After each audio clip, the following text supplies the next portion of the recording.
Sekali lagi kita baca ya. Mengenakan denda orang benar adalah salah. Memukul orang mulia pun tidak patut. Saudara, pagi hari ini eh, firman Tuhan bicara, saudaraku, untuk areal yang berbeda ya. Jadi ini bicara tentang sisi lain daripada yang pernah selalu kita bahas, contohnya keluarga, ya, kehidupan, hubungan kita satu dengan yang lainnya, dan hubungan kita kepada Allah. Tetapi pagi hari ini kita bicara tentang bagaimana sikap seorang Kristen kepada pemerintah, kepada otoritas, ya. Dan saudara, di sini dikatakan bahwa mengenakan denda orang benar adalah salah, memukul orang mulia pun tidak patut. Ini bicara hal-hal yang ada di sekitar kita yang belum tentu itu sesuai dengan seperti ketetapan atau ketentuan yang Tuhan sudah buat. Nah, jadi pada pemerintahan Raja Salomo, ia membuat sebuah ketentuan, ya, karena dia adalah seorang raja. Dia membuat ketentuan bagi rakyatnya dan menuliskannya sebagai petunjuk hikmat bagi kita juga pada hari ini, bahwa dikatakan kalau mengenakan denda pada orang benar dan memukul orang yang mulia yang berbuat baik itu adalah salah, saudara. Itu adalah suatu kejahatan, bukan cuma di mata manusia, tapi itu adalah satu kekejian, ya. Itu adalah kejahatan di mata Tuhan. Siapakah orang benar yang dimaksud? Siapa orang mulia yang dimaksud?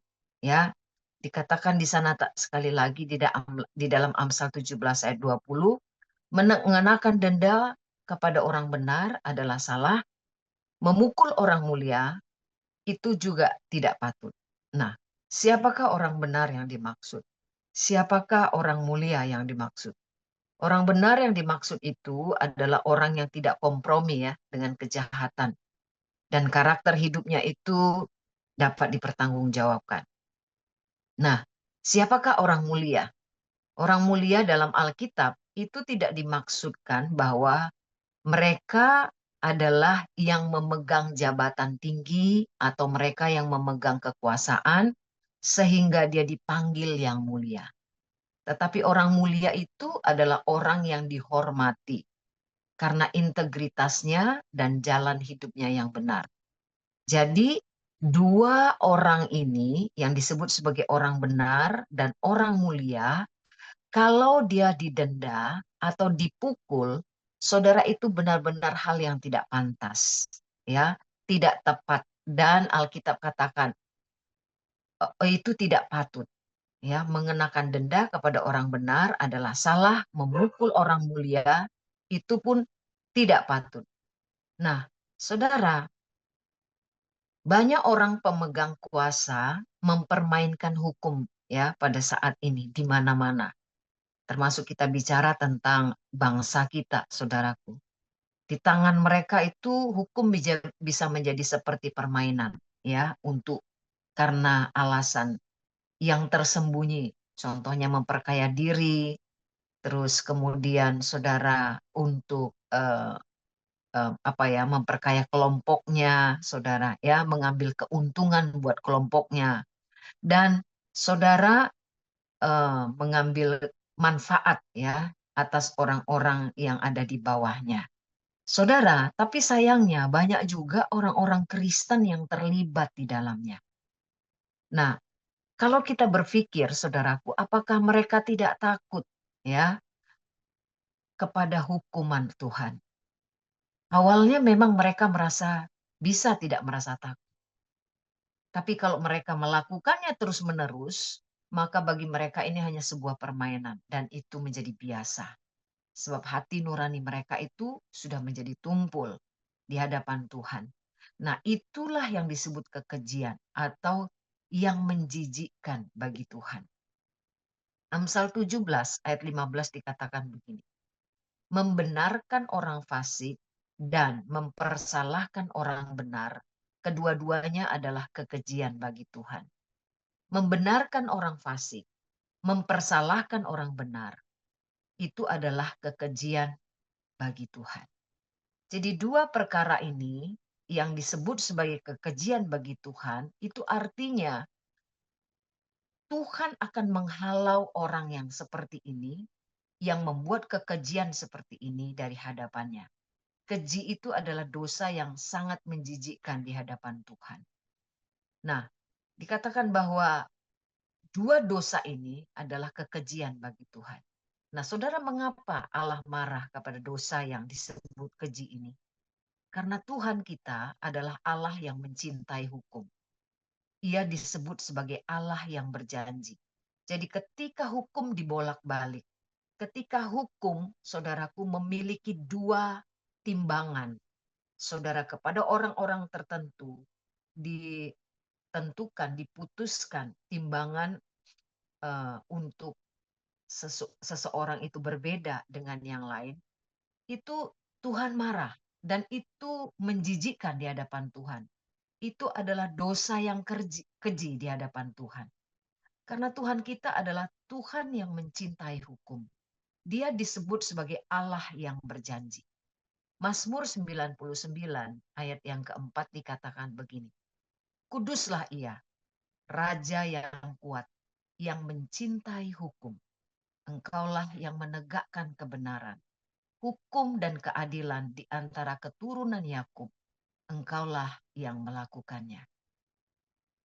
Jadi jelas di sini saudara yang kekasih bahwa Mazmur 99 ayat keempat mengatakan Tuhan itu mencintai hukum. Dia menegakkan kebenaran. Keadilan itu adalah ketentuan bagi Tuhan. Dia melakukannya dengan setia dari awal sampai pada akhir. Jadi Tuhan itu menghormati dan tunduk kepada hukum yang ia buat sendiri. Tidak ada sesuatu pun yang dapat membatasi Allah kecuali hukum, ya, atau perjanjian yang atasnya seolah-olah kemahakuasaan Allah itu memiliki batasnya, memiliki batasan, saudara. Ia berjanji kepada hamba-hambanya dan menepatinya seluruh perjanjiannya. Bumi ini pun, saudara, masih tetap bisa berputar pada porosnya karena ditopang oleh hukum dan ketetapan Allah. Jadi seluruh alam raya masih ada sebagaimana penciptaannya sejak semula hingga hari ini dan bergerak itu dalam keteraturan karena tunduk pada ketentuan dan hukum yang Tuhan sudah buat. Jadi hukum memang itu adalah ketetapan daripada Tuhan. Jadi ada ketentuan daripada Allah untuk menjaga keteraturan bumi, untuk menjaga, saudaraku, hubungan interaksi sosial manusia dengan manusia. Jadi harus ada hukum di dalamnya. Dan Tuhan menghargai, menghormati, saudaraku, hukum dan ketetapan yang sudah dibuat. Saudara, Allah itu adalah Maha Kuasa. Dia sempurna. Dia yang menciptakan segala sesuatu. Tetapi Allah pun, saudara, tunduk kepada hukum yang Dia buat sendiri. Itu sebabnya Allah kita itu disebut sebagai Allah perjanjian. Ya, Allah yang mencintai hukum. Dia tunduk kepada ketentuan hukum yang Dia buat sendiri. Sebagai umat Tuhan, kita juga harus tunduk pada ketentuan-ketentuan hukum yang berlaku ya di bangsa ini. Kita tunduk dan taat pada hukum Tuhan, namun kita juga harus tunduk pada hukum yang berlaku bagi sesama. Yesus mengajarkan kita untuk taat pada hukum. Nah, satu kali, saudaraku, ada orang bertanya kepada Yesus tentang membayar pajak pada Kaisar Romawi, yang notabene pada saat itu adalah penjajah, ya. Romawi menjajah bangsa Israel pada waktu itu, ya, bangsa Yahudi. Nah, saudara, Matius 22 ayat 17 sampai selanjutnya dikatakan begini. Katakanlah kepada kami pendapatmu, ya, apakah diperbolehkan membayar pajak kepada kaisar atau tidak? Maka Yesus bertanya kepada mereka, gambar dan tulisan siapakah ini? Jawab mereka, gambar dan tulisan kaisar. Lalu kata Yesus kepada mereka, berikanlah kepada kaisar apa yang wajib kamu berikan kepada kaisar, dan kepada Allah apa yang wajib kamu berikan kepada Allah. Nah, itu artinya bahwa Yesus memberitahukan dengan tegas kepada mereka bahwa Yesus pun tunduk untuk membayar pajak yang dikenakan ya kepada eh, termasuk ya kepada Yesus, kepada dirinya sendiri. Saudara, Yesus tunduk kepada hukum yang dibuat oleh manusia sekalipun saudara itu adalah kaisar ya, dalam catatan bahwa kaisar ini orang yang merugikan bangsanya karena dia menjajah bangsanya. Yesus tunduk ya.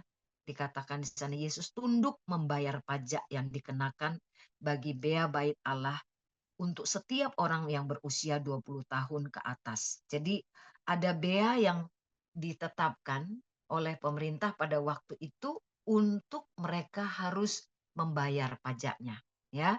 Lalu kemudian Yesus menyuruh murid-muridnya menangkap ikan dan hasil tangkapan pertama itu ada uang logam di dalam mulut ikan tersebut. Yesus menyuruh kepada murid-muridnya untuk membayar pajak. Taatilah hukum. Jadi, saudara yang kekasih, Yesus memberikan sebuah ketentuan untuk setiap umat Tuhan, orang percaya, mentaati hukum. Karena Allah kita adalah Allah yang mencintai hukum. Lalu, ketika kita taat pada hukum dan melakukan ketentuan sebagaimana yang sudah ditetapkan oleh pemerintah. Tapi, saudaraku, kita melihat kenyataannya. Mereka itu korupsi. Hasil pajak dikorupsi. Mereka melakukan ketidakadilan, membangun rumah ibadah untuk orang-orang kelompok minoritas, contohnya gereja itu susah. Saudara, mereka tidak bersikap adil kepada kita. Nah, mereka tidak menegakkan hukum. Apakah kita tetap membayar pajak? Nah, banyak orang menjadikan ini alasan untuk tidak tunduk pada hukum dan menolak untuk membayar pajak. Buat apa kita bayar pajak? Toh nanti dikorupsi dan lain sebagainya. Tapi firman Tuhan mengatakan dalam Roma 13 ayat 1 sampai 6 dikatakan begini, agak panjang sedikit saudara ya. Tiap-tiap orang harus tunduk kepada pemerintah yang di atasnya. Sebab tidak ada pemerintah yang tidak berasal dari Allah. Dan pemerintah-pemerintah yang ada ditetapkan oleh Allah.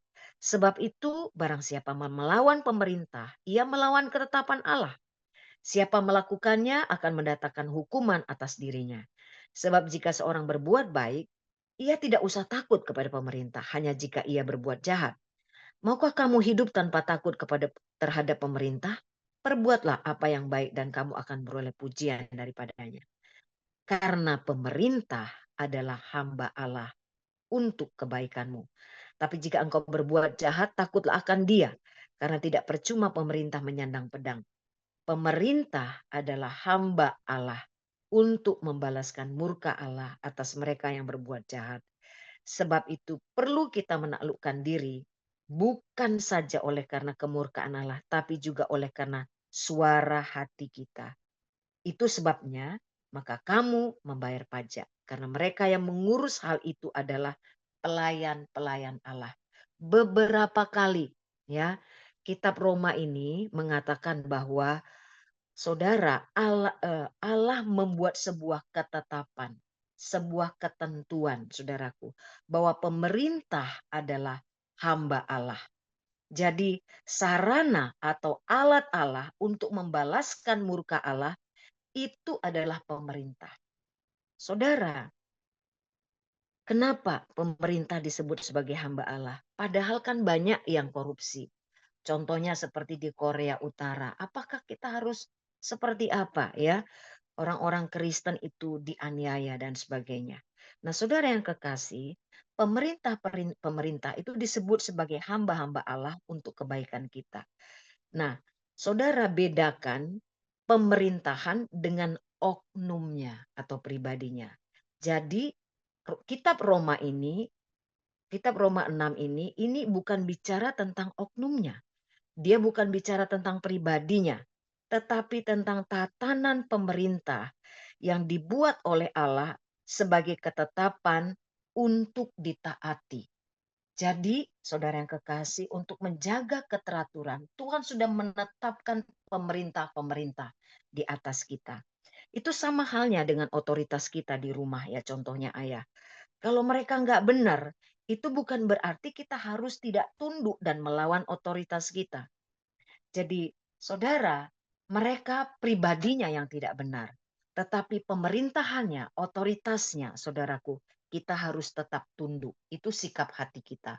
Tetapi jikalau ada ya ketentuan dari pemerintah, saudaraku, ketentuan-ketentuan yang melanggar firman Tuhan, kita bisa tidak taat. Contohnya, saudara, kita dilarang untuk beribadah kepada Tuhan. Saudaraku, kita bisa melawan dengan ketidaktaatan, tapi sikap hati kita tetap tunduk. Ini bicara tentang otoritas. Jadi, saudaraku, ada 4 bidang kehidupan di mana Allah menetapkan pemerintah-pemerintah atau otoritas di atas kita. Saudaraku, di mana kita harus tunduk, ya. Itu keluarga, bisnis, gereja, pemerintahan, ya, sekolah, saudaraku, ya. Itu adalah bidang kehidupan kita di mana Allah telah menetapkan otoritas di atas kita. Nah, saudara yang kekasih, untuk semua ini Allah sudah membuat ketentuan dan ketetapan. Jadi, kalau sebuah bangsa, pemimpin-pemimpin dan rakyatnya itu tidak lagi menjunjung hukum yang tinggi, keadilan itu berdiri jauh-jauh, mengenakan denda ya pada orang benar, memukul orang mulia, sehingga hukum terdesak ke belakang, maka Tuhan akan turun untuk membuat pembelaan. Ya, saudara, firman Tuhan dalam Yesaya dikatakan begini. Yesaya 59 ayat 14 sampai 16. Hukum telah terdesak ke belakang, keadilan berdiri jauh-jauh, sebab kebenaran tersandung di tempat umum, ketulusan ditolak orang. Dengan demikian kebenaran telah hilang. Siapa yang menjauhi kejahatan? Ia menjadi korban rampasan. Tetapi Tuhan melihatnya dan adalah jahat di matanya bahwa tidak ada hukum. Ia melihat bahwa tidak seorang pun yang tampil, dan ia tertegun karena tidak ada yang membela. Maka tangannya sendiri memberi dia pertolongan. Keadilannya yang akan membantu dia. Ini satu kebenaran firman Tuhan dalam kitab Yesaya 59. Jadi Allah berdaulat. Allah yang akan turun tangan, saudaraku. Dia berkata bahwa tangannya sendiri akan memberi dia pertolongan. Keadilannya akan membantu dia karena jahat di matanya kalau tidak ada hukum. Nah, saudara yang kekasih, mari kita terus berdoa juga untuk kondisi bangsa kita pada saat ini. Ya, menjelang masa-masa pemilihan umum. Saudara yang kekasih, ini pemilihan umum dan pemilihan saudara yang kekasih, pemerintahan di seluruh bangsa kita, ya saudaraku. Kita perlu berdoa, saudaraku, supaya terpilihlah orang-orang yang takut akan Tuhan. Orang-orang yang duduk dalam pemerintahan yang betul-betul mencintai hukum. Mereka adalah orang-orang yang sudah teruji, saudaraku, yang mencintai hukum. Saudara, kita akan berdoa, saudaraku, supaya Tuhan memberikan kepada gerejanya hikmat. Kan kita berdoa, saudaraku, untuk memilih dengan cara yang benar, saudara, memilih siapa orang yang tepat untuk bisa memimpin bangsa kita. Nah, baik saudara yang kekasih, kita masuk ke dalam doa. Bapa yang baik, terima kasih Tuhan. Kami tahu Tuhan melihat dari seluruh area kehidupan kami. Tuhan Yesus, kami berdoa ketika Tuhan memberikan perintah kepada kami untuk mentaati hukum. Itu artinya bahwa kami harus belajar untuk taat kepada apa yang sudah menjadi ketetapan Tuhan. Bapa yang baik, kami melihat di dalam pemerintahan kami bangsa Indonesia. Dan kami sebagai gereja Tuhan, kami tidak mau tinggal diam Tuhan. Ketika hukum terdesak ke belakang, keadilan tidak diperlakukan tidak ditempatkan sebagaimana semestinya. Bapa, yang kami lakukan adalah kami berdoa, kami bersyafaat Tuhan Yesus supaya bangsa kami, Tuhan, dijauhi dari kemurkaan Tuhan. karena ini adalah sebuah kekejian bagi satu bangsa. Tuhan, kami tahu Tuhan Yesus bahwa kebenaran itu meninggikan derajat bangsa, tapi dosa itu adalah noda bagi bangsa. Tuhan, kami tidak mau Tuhan, noda bangsa kami itu Tuhan mencemari negeri kami. Kami berdoa Tuhan Yesus supaya Tuhan sendiri, Allah sendiri yang mengatur segala sesuatu, menempatkan pemimpin yang takut akan Tuhan, mencintai hukum, boleh ada di bangsa kami. Terima kasih Bapa kami yang baik, Tuhan kami yang setia. Demikian juga kami sebagai gereja Tuhan. Kami mau Tuhan Yesus mentaati ketetapan yang Tuhan sudah buat atas kehidupan kami, otoritas-otoritas di atas kami. Terima kasih Bapa. Terpuji kau Allah kami yang hidup. Di dalam nama Yesus kami berdoa dan mengucap syukur. Amin.